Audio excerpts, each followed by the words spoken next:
are welcome in online series of machine design. Myself Namisha Goswami, and in today's lecture we will discuss about sliding contact bearing.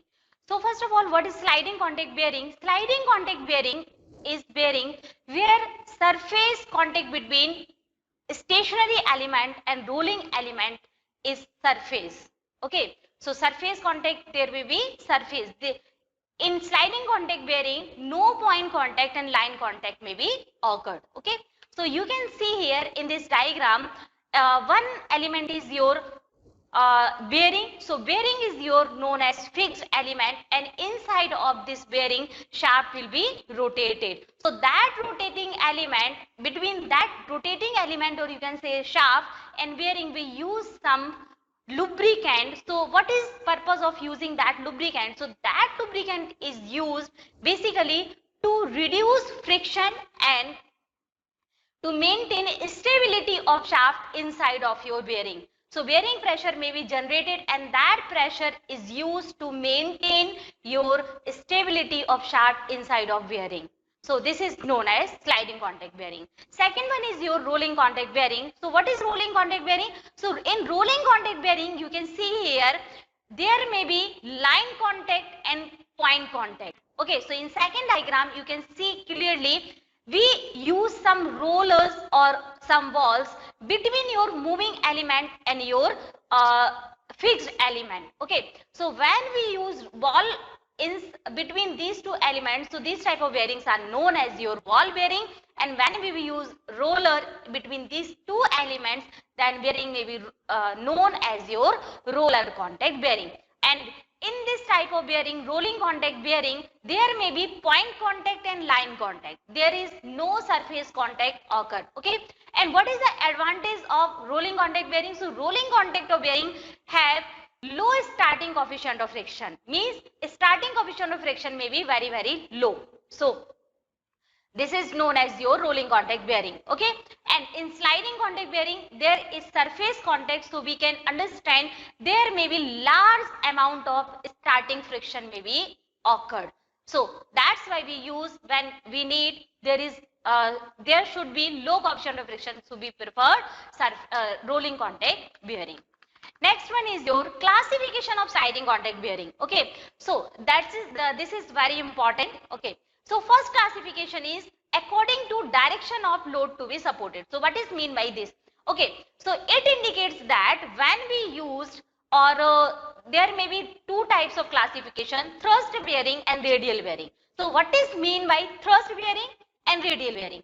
When for example, if rotational axis is your like this, okay, so when load will be supplied in same direction, so this type of bearing is known as your thrust bearing, and second one is your radial bearing. So radial bearing means when axis of rotation is this and load is applied in perpendicular direction of moving element. So this type of bearing is known as radial bearing. Okay, so in this diagram you can see here, in first case, moving element is in horizontal direction and load is applied in vertical direction. So this type of bearing is known as your radial bearing. Okay, and second is same in second diagram. This is your 2D view. In figure A, there is 2D view of this rotational element, and in figure C, you can see that load is applying on the same direction of rotation of your moving element. So this is the first classification on basis of load applied. Okay, next classification is according to angle of contact. So there may be 360 degree angle contact may be occurred between your between your moving element in your fixed element. So this type of bearing is known as full joindral bearing, when angle of contact of bearing with the joindral is 360 degree. Okay, so what is the mean by joindral? Okay, because in your syllabus there is hydrodynamic bearing, hydrodynamic joindral bearing. So what is the mean by joindral? Joindral is known as that part of your shaft which is inside of bearing. For example, this is your 10 meter shaft is there, right? For example, in 10 meter shaft, 2 meter is inside of bearing and 8 meter is your outer portion. Okay, so that 2 meter Length of shaft is known as your journal. Okay, so this is very important. Second classification, what is the application? That is very important. Okay, so these are used in industrial machinery. So here is different types of bearings on basis of angle of contact. So first is your full journal bearing. There is we use 360-degree angle of contact between moving element and between journal. Okay. Second is partial journal bearing. Maybe so partial journal bearing is that type of bearing where angle of contact is only 120-degree. Okay. And third one is fitted journal bearing. Okay. So fitted journal bearing, there is angle of contact is 120-degree, but diameter of shaft and diameter of bearing is same. So that's why it is known as your fitted journal bearing.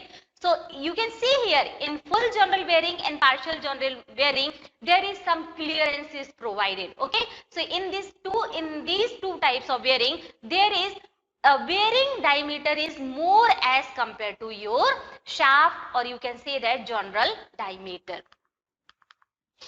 So partial journal bearing, when the angle of contact of the bearing with the journal is 120 degrees, so these are known as your partial journal bearing. Okay. So this type of bearing has less friction as compared to your full journal bearing, because there is less surface contact between your journal and your bearing. So that's why there is less coefficient of friction occur. Okay.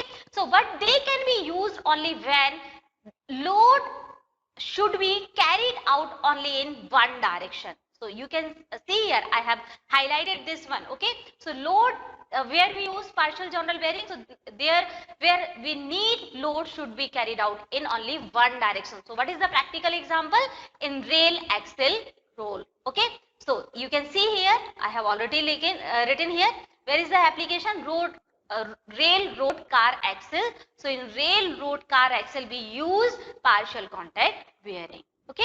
Next, so what is clearance bearing? So partial, where diameter of bearing is more as compared to your diameter of journal. So these type of bearings are known as your clearance bearing. So under this category, full journal bearing and your partial journal bearing may be come. Okay. Fitted bearings, when these are also partial journal bearing, but there is no clearance and diameter of the journal and bearings are equal. So these type of bearings are known as your fitted bearing. Okay. So I have already explained this diagram with example. Next is your according to the thickness of layer of lubricant between the bearing and journal. This is very important, right? So how much thickness we will use between your bearings and journals. So on that basis, one more classification is there. So first is your thick film lubrication, thick film bearing. So what is the mean by this? Means there where we use thick film lubrication. Okay.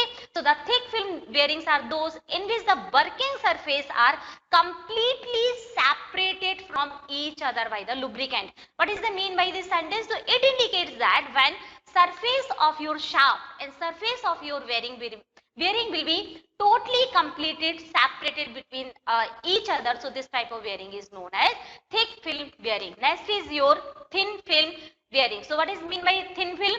Thin film means where lubricant is present but working surface partially contact time to time with each other. Okay, for momentary, not continuously but for momentary. So this type of bearings are known as thin film bearing. Okay.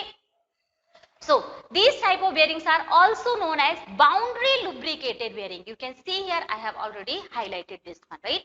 Now next is your zero film bearings. So what is the zero film bearing means? Zero film lubrication. So zero film bearings are those in which they are operate without any type of lubricant. Means we will not use any type of lubricant between your bearing and shaft. So these bearings are generally not preferred or not used in practical life. Okay. Next is our next classification on the basis of other thing. When we will supply direct lubrication may be there, and we will supply some other fluid from outside. So on that basis, we have classified hydrostatic or externally pressurized lubricated bearing. So these type of bearings are those in which they can support steady load without any relative motion between journal and bearing. Okay, I have already explained it कि stability of bearing or stability of journal is supported by your lubricant by when they are in rotation, right? But in this case, steady load carried out without any relative motion. So means there is no motion between journal and bearing. So how? So this is achieved by forcing any type of external or pressurized lubricant between the members. Okay. So you can see here in this diagram, I have, you can better understand. So this is your pump. So by using pump, we will supply any type of fluid inside of your bearing. Okay. So that energy, because when we will supply or use pump, so energy of that lubricant will be very high. So that energy is used there for stability of your load.